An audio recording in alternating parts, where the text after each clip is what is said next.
नमस्कार, मैं हूं आशीष चित्रांशी और आप देख रहे हैं the news launcher. Rahul Gandhi, Akhilesh Yadav, Mayawati, Chandrashekhar Azad, Ravan, क्या एक साथ ये सब खड़े हो सकते हैं? भारतीय जनता पार्टी की मनमानी, तानाशाही प्रवृत्ति और जंगल राज के खिलाफ एक साथ, एक प्लेटफॉर्म पर, एक ही मिजाज के साथ, एक ही एनर्जी के साथ, एक ही जज्बे के साथ सारे खड़े हो, दौड़ा लिया है भाजपा को चारों ने। अगर आप कल्पना करिए, हालांकि ये कल्पना कई बार हजम नहीं होती, मुझे भी नहीं हजम होती। कल्पना कीजिए अगर इस मोमेंटम को बस साल भर कैरी कर ले विपक्ष, बीजेपी की स्थिति क्या होगी? 100 सीट के नीचे होगी। मैं सूबे के गांव गांव, शहर शहर का मिजाज जानता हूं। ऐसा नहीं है कि बैठ करके यहां से देखा हुआ, गांव गांव, शहर शहर, कोई शहर ऐसा नहीं है जिस शहर में खुद जाकर के वहां के मिजाज को समझा ना हूं, उस शहर में वक्त न गुजारा हूं और वहां के लोगों से न मिला। इसीलिए बात कर रहा हूं, ये बहुत महत्वपूर्ण तस्वीरें हैं जिन तस्वीरों पर हम आज चर्चा कर रहे हैं कि राहुल, अखिलेश, मायावती, चंद्रशेखर, रावण सबने एक साथ भाजपा को दौड़ा लिया। सड़क पर भयंकर संग्राम, आमने सामने टकराव पुलिस के साथ, और पुलिस पस्त दिखी है, उसमें जवाब नहीं, लताड़ा है सबने पुलिस को लताड़ा है, भयंकर लताड़ा है पुलिस को। शाह और योगी, इन दोनों के वीडियोज वायरल हो रहे हैं साथ साथ। उन्हीं से मैं शुरुआत करता हूं। हेमंत जी को ले आइए। जब वीडियो की बात आई शाह और योगी, तो वहीं शुरू करते हैं। अमित शाह का वीडियो जरा चलाइए। 16 साल की बच्ची गहने लाकर स्कूटी पर रात को 12 बजे भी यूपी की सड़कों पर निकल सकती है, कोई डर का। ध्यान से सुनिए ना, ध्यान ध्यान रखिएगा। अब चलाइए दूसरे को।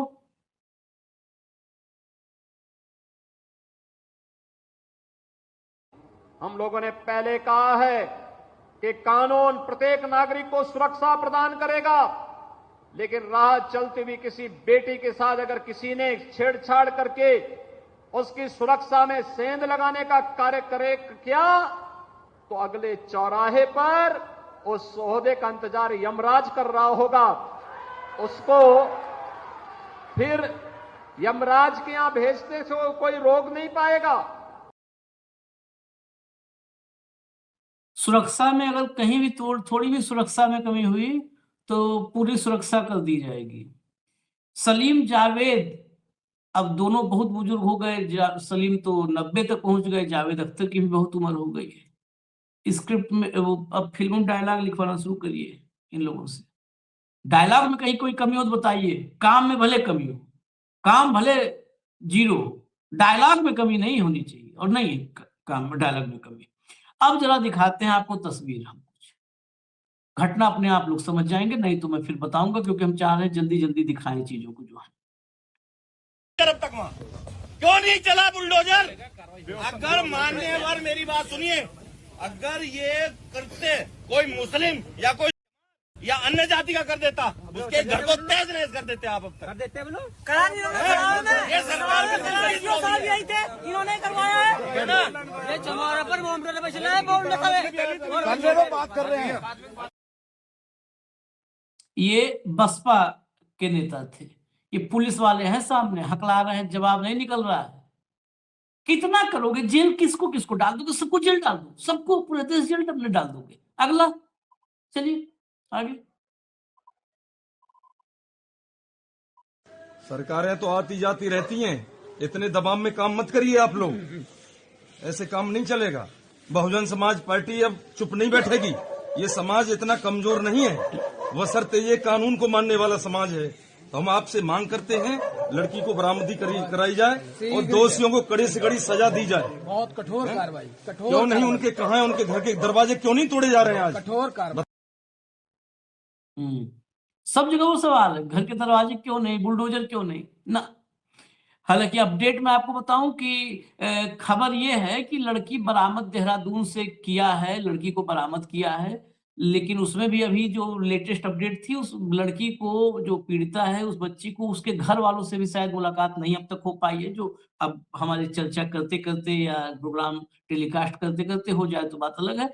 हाँ, रिकवरी की खबर है कि बरामद किया है लड़की को सहारनपुर में कहीं से, सहारनपुर के आसपास से, लेकिन वहां पर भी बहुत सारे सवाल उसके भाई की तरफ से भी हैं कि उसको कब रिकवर किया और कहाँ रखा है, उनको परिवार को बताया नहीं, परिवार से मिलवाया नहीं, क्या उसके साथ कोई उस पर दबाव, लड़के का वीडियो है भाई का उसके, कि कोई उस पर दबाव बनाया जा रहा है कुछ बयान दिलवाने के लिए, आखिर कहाँ रखा है, क्यों? जब उसको लाए तो सबसे पहले परिवार के पास लाना चाहिए था, परिवार को सूचित करना चाहिए था, हम भाई थे, हम जाते, बहुत सारे उसके सवाल आते हैं जिनका भी कोई जवाब नहीं है। आगे चलिए नेक्स्ट।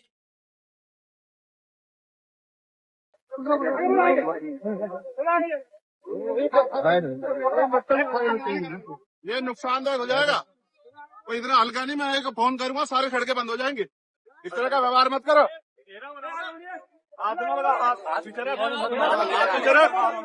मेरा हाथ में लगा, कभी आप गलत फहमी हो, हाथ में लगाना, रोको, रोकने के तरीके से हाथ में लगाना, ठीक है, इसमें हल्का नहीं हो।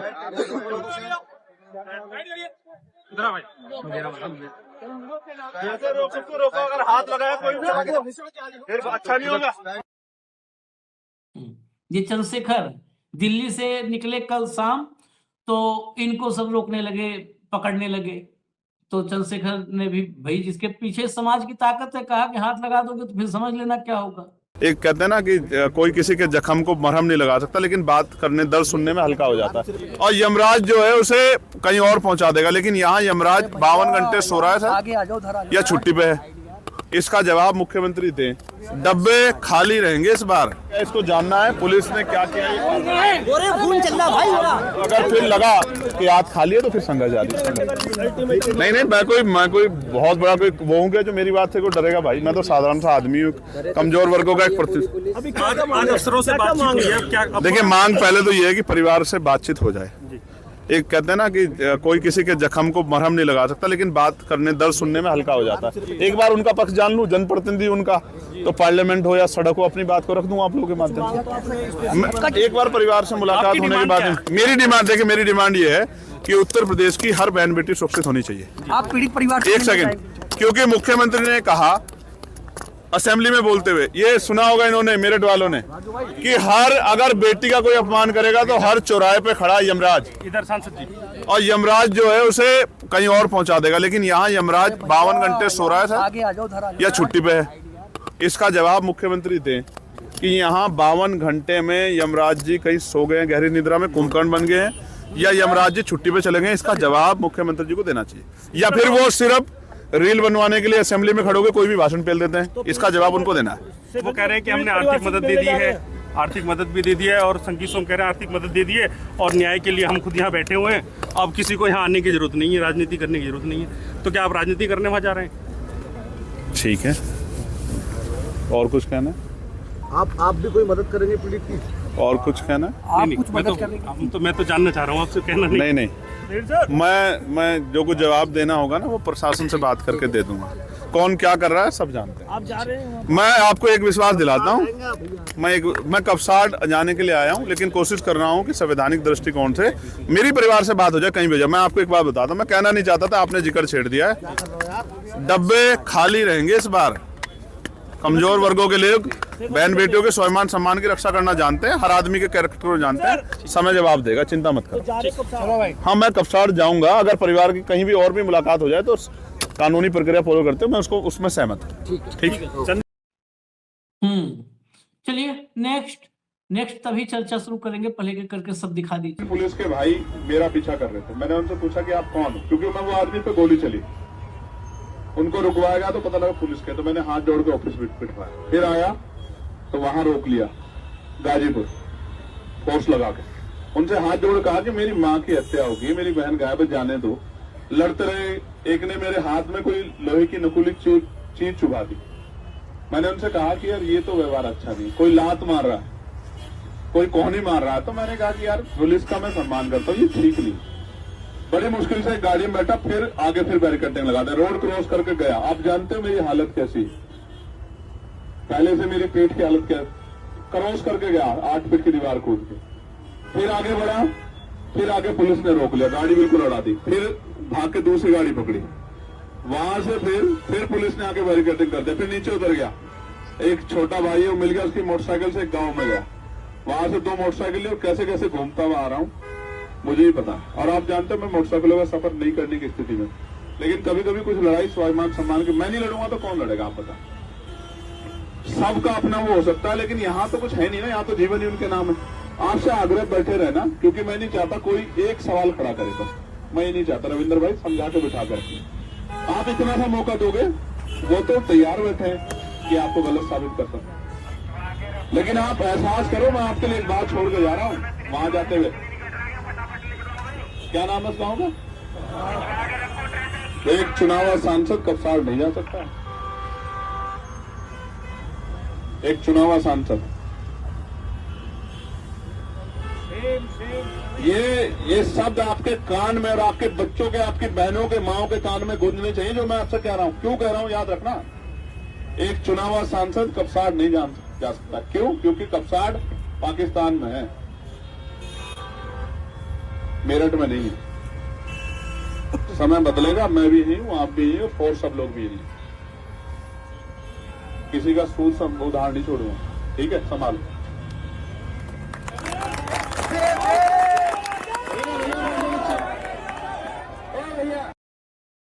चलिए आगे बढ़िए। बस हेमंत भाई हम आते हैं आपके पास। मैंने बता दिया गिरफ्तारी और बरामदगी दोनों हो चुकी है, लेकिन अभी भी उस पर बहुत खुला पक्ष नहीं आया पुलिस का। ये प्ले करिए। हम भी आपसे अनुरोध कर रहा हूँ कि आप हमने आपसे कल रिटर्न में अनुरोध किया है और अभी भी अनुरोध ही कर रहे हैं। आप रेस्पेक्टफुल तरीके से 4 जनप्रतिनिधि इनको आप मिलवा के लाइए। वो गांव के लोग हैं ना, बाहर के तो जा नहीं रहे, बाहर के तो आप जाने नहीं दे रहे, बाहर का नहीं, हमें मत समझाओ। हम आपकी चालाकी जानते हैं, हम आपकी चालाकी बहुत अच्छे से जानते हैं, हम भी कानून का पालन करते हैं, तभी आपसे रेस्पेक्टफुल बात कर रहे हैं, तभी रिटर्न में आपको चिट्ठी भेजी। आप अपनी गाड़ी में लेके जाओ ना, आप अपनी गाड़ी में लेके जाओ।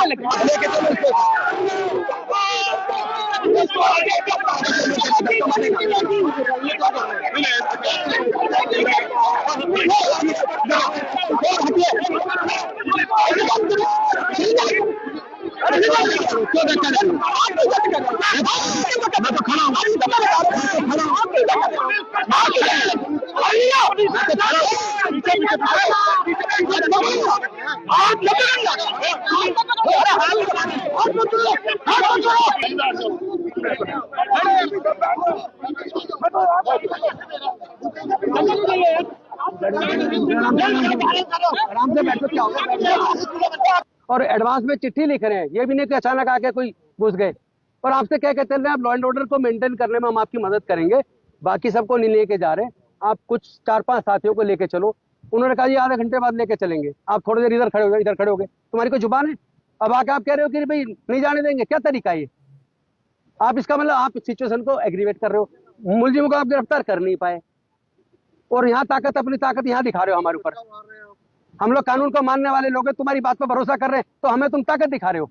यही ताकत गुंडों को दिखाओ ना। चलिए अब अभी इस सारा एक के बाद ये सारी पार्टियां हमें दिखा रहा हूँ, ये कांग्रेस से थे पहले, बसपा, फिर चंद्रशेखर रावण, अब ये कांग्रेस, अब समाजवादी पार्टी। देखिए सारे के सारे यहाँ पर हैं, लेकिन किसी को नहीं पहुंचने दिया गया। वहां पर कौन पहुंचा? संजीव बालियान। वहां कौन पहुंचा? संगीत सोम। बस भाजपा ही जाएंगे। संजीव बालियान चुनाव हारे हुए, संगीत सोम चुनाव हारे हुए, ये सब जिनको जनता ने वहां पर आउट कर दिया, अपना प्रतिनिधि नहीं बनाया, वो सब जाकर वहां बैठेंगे। लेकिन अपोजिशन के जनप्रतिनिधि, उस सरधना के विधायक, समाजवादी पार्टी का विधायक अतुल प्रधान जो उस क्षेत्र का विधायक है, उसको नहीं जाने दिया। हारा हुआ संगीत सोम वहां बैठा है। ये चमत्कार है सत्ता का। आप बस इतने से सोच लीजिए, इतने सोचिए, हारा हुआ वहां बैठा है और विधायक नहीं जा सकता, विधायक को रोक देंगे। चलाइए भैया, आगे बढ़िए। अगला ये हम आपकी नौकरी कर रहे हैं तो वापस चले जाए। अच्छा, आप क्यों कहते हैं बार बार वापस चले जाए? क्यों चले जाए वापस? ये बार बार आप कहते वापस चले, हम अच्छा हम नहीं जा रहे, क्या करेंगे आप क्यों रोक रहे हैं हमें? ये आपके रुकने से रुक गया, आपके रुकने से निवेदन कर रहा हूँ। आप सांसद हैं, बड़ी सांसद, आप पुलिस के अधिकारी, आप अपनी ड्यूटी करिए। हम एक पॉलिटिकल पार्टी को चलाते हैं तो हमें आप दिशा निर्देश देंगे, दिक्कत नहीं है ना? नहीं, हम कोई निवेदन कर रहे हैं ना, नहीं आप हमें ज्ञान दिए जा रहे हैं। खूब बेइज्जत हुई है पुलिस में। देखिए यही होता है, अगर आप संविधान की शपथ लेके आए, संविधान के बजाय आप संघ का काम करेंगे, कार्यकर्ता बनेंगे या भाजपा के, तो बेइज्जत होंगे, क्योंकि टॉप टू बॉटम सब उसके हैबिचुअल है। किसी को किसी देश का राष्ट्रपति बेइज्जत कर रहा है, किसी के नीचे पॉलिटिकल लीडर्स अपोजिशन बेइज्जत कर रहा है, बेइज्जत होंगे। कितनी तानाशाही चली। जरा अखिलेश को भी सुनवा दीजिए, तभी चले हेमंत जी के पास। अखिलेश को भी सुनवा दीजिए। बहुत दुखद है, क्योंकि उसमें भारतीय जनता पार्टी के लोग ही शामिल हैं, इसीलिए कार्रवाई नहीं हो रही। बहुत दुखद है कि एक बेटी के साथ ऐसी घटना हुई है। उत्तर प्रदेश में सबसे ज्यादा अनसेफ हैं बेटियां और महिलाएं, और ये आंकड़े बताते हैं। हम कैसे साबित करते हैं कि हमारा लॉ एंड ऑर्डर बेहतर है? टीवी चैनल से थोड़ी करते हैं हम लोग। टीवी चैनल तो कई बार अपने बजट के हिसाब से बोलते हैं, लेकिन आंकड़े तो झूठे नहीं हो सकते। लॉ एंड ऑर्डर कैसा है वो आंकड़े बताते हैं। आज सबसे ज्यादा अनसेफ महिलाओं के लिए, बेटियों के लिए कोई है, और सबसे ज्यादा घटनाएं अगर कहीं हो रही हैं तो वो उत्तर प्रदेश में हो रही हैं। बहुत दुखद है, क्योंकि उसमें भारतीय जनता पार्टी के लोग ही शामिल हैं। चलिए हटा दीजिए। हेमंत भाई, बहुत वक्त 16-17 मिनट जाया हुआ, क्योंकि जाया क्या हुआ वही बेसिकली हमारे लिए, हम आप बैठे थे, लेकिन दर्शकों को यही सुनना, सुनाना और दिखाना जरूरी था। ये उत्तर प्रदेश की स्थिति है। शायद आप भी हरियाणा में रहते हैं तो लगता हो कि हरियाणा यूपी में राम राज्य है। दूसरे प्रदेश के लोग यही सोचते हैं। देखा ना हकीकत आप। आशीष भाई नमस्कार, आपको सारे दर्शक साथियों को भी। देखिए, राम की तो नई परिभाषा इन्होंने बनाई दी, उस पर तो बहुत ज्यादा चर्चा का फायदा है नहीं। बना दी है, स्थापित कर दी है, और उसको लगातार आगे बढ़ाने में काम कर रहे हैं, क्योंकि इनका अपना हिसाब किताब है। वो राम कौन से है वो एक अलग बात है। वो जो आपने थोड़ी देर पहले जब हम बात कर रहे थे दूसरे शो में, तो वो जो उड़ीसा वाले साहब बता रहे थे कि नाथू राम, तो राम का भी अंतर है, कौन से राम। यहां पर आप गजब देखिए कि ये इतना बड़ा घटनाक्रम, इतना संवेदनशील मामला, जातीय समीकरण का मामला, सारी चीजों का मामला, उसके बाद भाजपा के लोग तो जाके मिलेंगे परिवार से, गांव में भी जाएंगे, कोई दिक्कत नहीं। जो विपक्ष वाले हैं, चुने चुने लोक प्रतिनिधि है, जनप्रतिनिधि, उनको क्यों नहीं जाने देंगे आप? ये कौन सा पैरामीटर? आपको ध्यान है जब वो एक आपके केंद्रीय राज्य मंत्री होते थे, उन्होंने किसानों के ऊपर चला दिया था वो अपना पूरी की पूरी गाड़ी का काफिला, और वहां पर टिकैत पहुंच गए थे, बाकी किसी को जाने नहीं दिया था, राहुल गांधी से लेके किसी को भी। हाँ, ठीक है ना। और टिकैत क्या है? मैं मौजूद था सर। हाँ, टिकैत किसानों के प्रतिनिधि थे, और वो वहां पे क्या कर रहे थे? और नेताओं को नहीं, केवल टिकैत जाएंगे, सरकार लेके गई, बाकी मतलब समझिए वो क्या करने गए थे क्या नहीं। तो एक ये पैटर्न है। और जो बाबा जी एक बात कह रहे थे, योगी कहता हूं मैं तो, अभी तो योगी जी क्या कह रहे थे कि अगर किसी ने कोई इस तरह की चीज की तो अगले चौक पर वो मिलेगा यमराज। ये मेरठ की घटना है, और जो गिरफ्तारी है उसके दो अलग अलग वर्षन आ रहे। एक वर्षन है कि सहारनपुर से गिरफ्तारी हुई है, दूसरे कह रहे हैं कि हरिद्वार से गिरफ्तारी हुई है। तो वहां तक तो सैकड़ों हजारों चौक आए होंगे आशीष भाई, या नहीं? अगर बाबा जी की बात मान ले तो। और बाबा जी बुलडोजर वाले हैं, ऐसे तो है नहीं वो। ठीक, केवल एक चीज की कल्पना, मैं बुलडोजर जस्टिस के बिल्कुल खिलाफ हूं, मैंने कल भी आपसे बात की थी, लेकिन क्या कारण है कि बुलडोजर किसी स्पेसिफिक इश्यूज के अंदर ही स्पेसिफिक लोगों के साथ ही यूज किया जाता है? और इस मामले को भी जो विपक्ष के साथ हो रहा है वो तो विपक्ष देखे। बहुजन समाज पार्टी ने अगर अपनी भूमिका को ठीक से पहचाना होता तो आज वो वहां उसकी वो गति नहीं होती जो उसकी है। ध्यान रखिए। परफेक्ट, मैं इस पर आने वाला था। हाँ। इन्होंने ये जो अपनी गत है ये अर्जित की है अपने प्रयासों से, बहुत मेहनत की इसके लिए। भाजपा ही तो खुले हम कहते हैं कि बसपा की तो टिकट ही हम बांटते हैं, चाहे कोई चुनाव हो, भाजपा ही का दावा करते हैं। तो ये एक्टिव हुए, चलो अच्छी बात है बेटी के लिए, लेकिन ओवरऑल जो सिचुएशन है ना आशीष भाई, इसको समझना पड़ेगा कि दलितों के, अब इसकी कहानी ऐसी बनेगी कि सारा उत्तर प्रदेश अपना सिर पकड़ लेगा। देखिएगा आप, सिर्फ 24 घंटे रुकिए, वो बेटी बरामद हो गई है, उसको वापस लाया जा रहा है। एसएसपी की जो है बाइट देख रहा था मैं, 12:21 की बाइट है। अभी तो जब मैं और आप बात कर रहे हैं 5 बज चुके हैं, तो अभी तक सहारनपुर से वहां आने में 5 घंटे तो नहीं लगते। परिवार से तो कोई बातचीत हुई नहीं है। तो क्या कहानी है क्या नहीं है, सवाल वो नहीं है। क्या जो न्याय है वो संविधान के मुताबिक मिलेगा या भाजपा की सुविधा के मुताबिक मिलेगा, जातीय समीकरणों के मुताबिक मिलेगा, किसी की सुविधा के मुताबिक मिलेगा? ये सारी चीज आपको बारीकी से देखनी पड़ेगी, नंबर 1। नंबर 2, जो नया नॉर्मल बना दिया है ना योगी जी ने, वो क्या बनाया है कि सत्ता पक्ष तो चाहे किसी से मिलने जाके किसी भी परिस्थिति में, विपक्ष को वहां पहुंचने नहीं देंगे। इसको लेकर के विपक्ष को देखना पड़ेगा कि उनको क्या रणनीति अपना। ये तो राहुल गांधी को भी नहीं बख्शते, राहुल गांधी को भी बिठा लिया था, प्रियंका गांधी को भी बिठा लिया था। तो बाकियों की तो हिम्मत ही कि आप जो दिखा रहे हो तो विधायक और सांसद और ये लोग हैं, ये तो केंद्र में विपक्षी नेता को कुछ नहीं समझते। तो ये चीज आपको एक बार देखनी पड़ेगी कि किस दिशा में जाएगा, और विपक्ष को अपनी पूरी स्ट्रेटेजी रिवर्क करनी पड़ेगी इस पूरे में, कि वो इस तरह की, क्योंकि ये घटना ना तो पहली है और ना आखिरी है। और उत्तर प्रदेश सरकार ने इसको एसओपी बढ़ा लिया है कि कोई भी चीज हो तो उसको सबसे पहले एड्रेस करने का क्या बेस्ट तरीका है कि अपोनेंट्स को आने ही मत दो वहां पे। ठीक, ये बिल्कुल एसओपी है, अब से नहीं है, लगातार।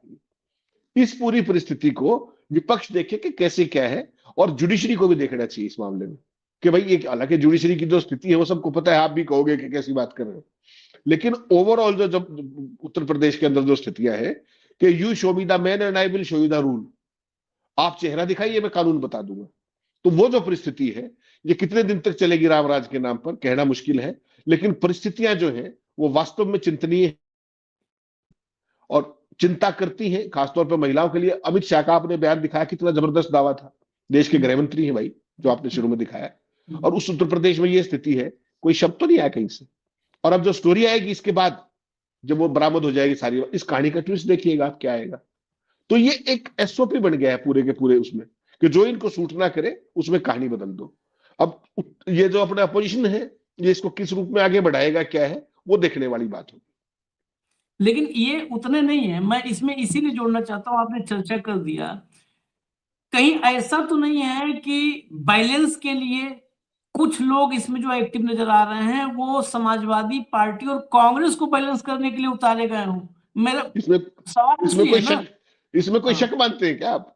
आपको कोई शक है? आप तो यूपी के चुप्पे चुप्पे से वाकिफ आदमी, उनको लाया इसीलिए गया है, उनको लाया इसीलिए गया है, जस्ट टू बैलेंस। अभी तक कहां थे 2 दिन से?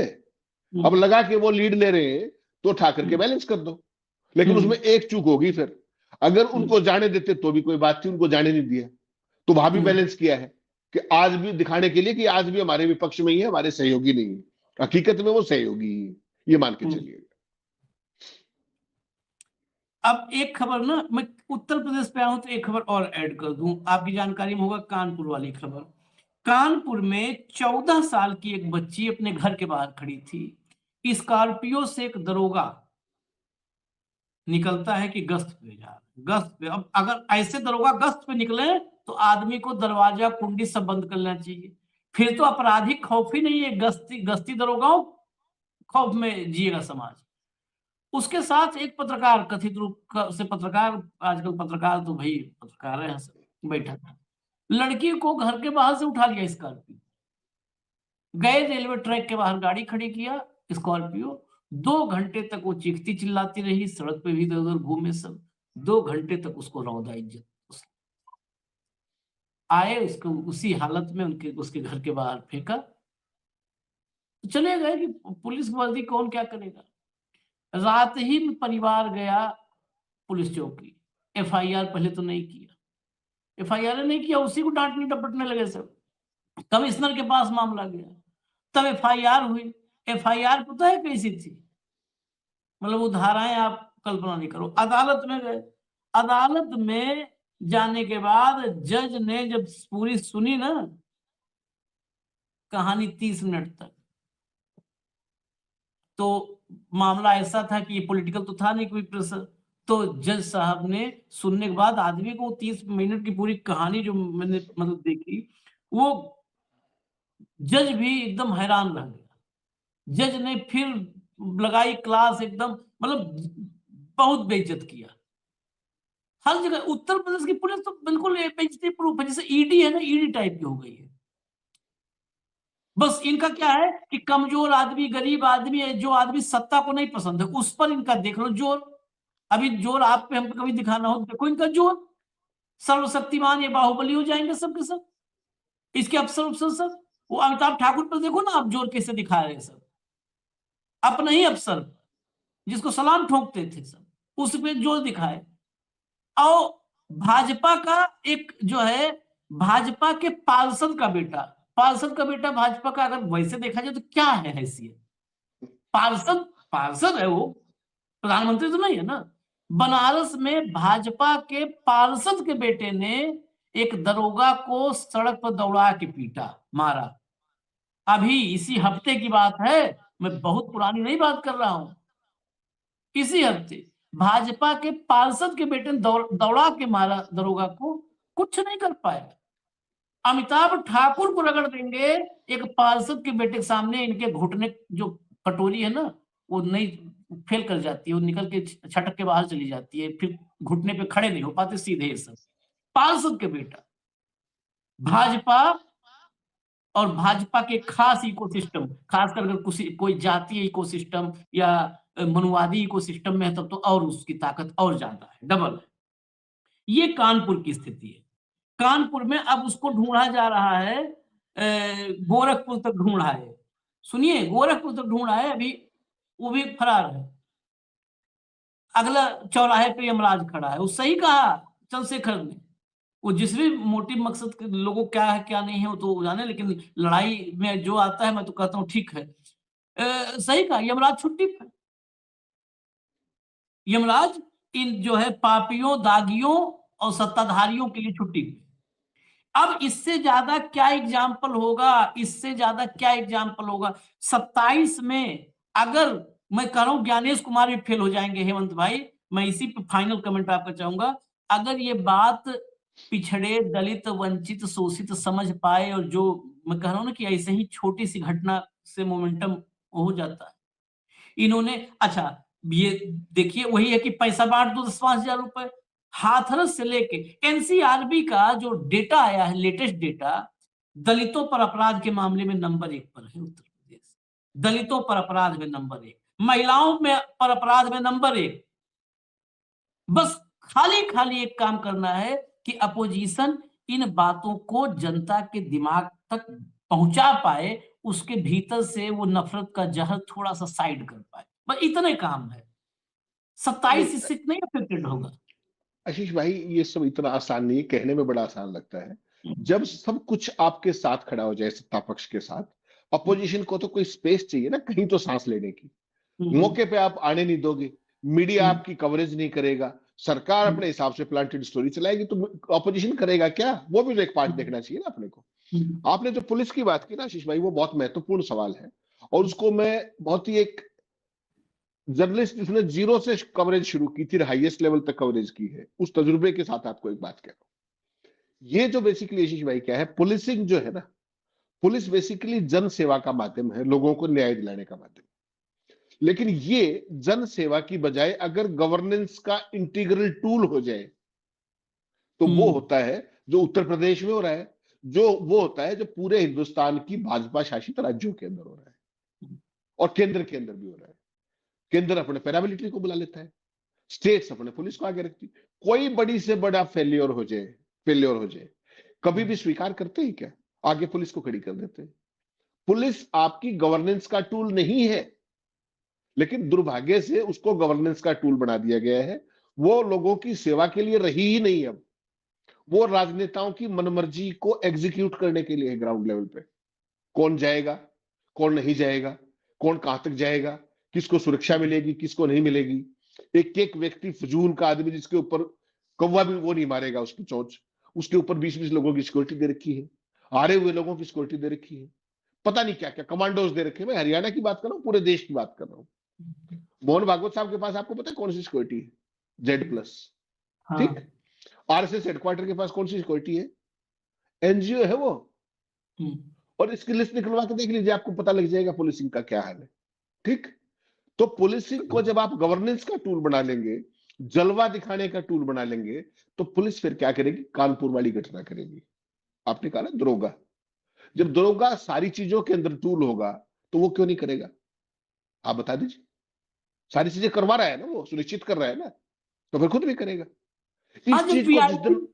हाँ, एक लाइन में, जब वीआईपी की सिक्योरिटी दरोगा करेगा तो भी कहेगा वीआईपी जैसे कुछ थोड़ा बहुत हम भी कर लें। हाँ, क्यों नहीं? तो मैं ये कह रहा हूं आशीष भाई, ये जो अप्रोच है ना शासन की, उसमें पुलिस को टूल बना लेना, उसका शासन का माध्यम अगर कोई सबसे महत्वपूर्ण इनके पास है तो वो पुलिस आज की तारीख में। पुलिस शासन का माध्यम नहीं है, पुलिस लोगों को सेवा देने का, और ये जो शासन का माध्यम किसकी थी? ये अंग्रेजों की थी। अंग्रेजों ने पुलिस को लोगों के दमन के लिए बढ़ाया था, ठीक? तब शासन नहीं था, तब सेवा नहीं थी, तब केवल शासन था और डंडे से शासन था। तो ये जो अंग्रेजों के तब पैराकार थे, वो उसके मॉडल को आज दोबारा से ग्रास रूट पे लागू कर रहे हैं, जो बहुत ही दुर्भाग्यपूर्ण स्थिति।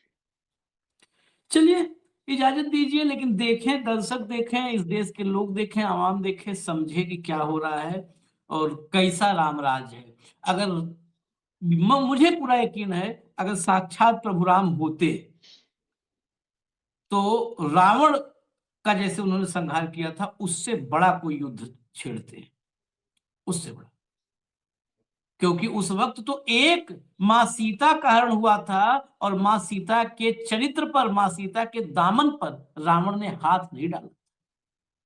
आज गली गली में सीता का चरित्र हनन हो रहा है। हर बेटी में सीता है। सीता क्यों कहते हैं? सीता मैया, सीता माता। हर बेटी में सीता है, गली गली में सीता की इज्जत।